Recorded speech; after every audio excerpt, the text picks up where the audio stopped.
Welcome to పూరా local. Dubai నుంచి బంగారు బిస్కెట్లు తీసుకొస్తూ బెంగళూరు ఎయిర్పోర్ట్ లో పట్టుబడిన సినీ నటి రన్యారావును డిఆర్ఐ కస్టడీకి అప్పగిస్తూ కోర్టు ఉత్తర్వులు జారీ చేసింది. రన్యారావు నుంచి డిఆర్ఐ అధికారులు ఇప్పటి వరకు 14.2 కేజీల బంగారు బిస్కెట్లు, 2.6 కోట్ల విలువైన వజ్రాలు, 2.67 కోట్ల విలువైన నగదును స్వాధీనం చేసుకున్నారు.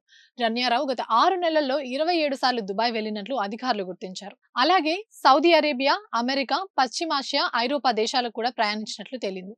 అంతేకాదు రన్యారావుకు సంఘ విద్రోహ శక్తులతోనూ సంబంధాలు ఉన్నట్లు గుర్తించిన అధికారులు ఆ కోణంలోనూ ఆమెను ప్రశ్నిస్తున్నారు. అయితే బెయిల్ కోసం ప్రత్యేక న్యాయస్థానంలో ఆమె పెట్టుకున్న పిటిషన్ ను న్యాయమూర్తి కొట్టేశారు.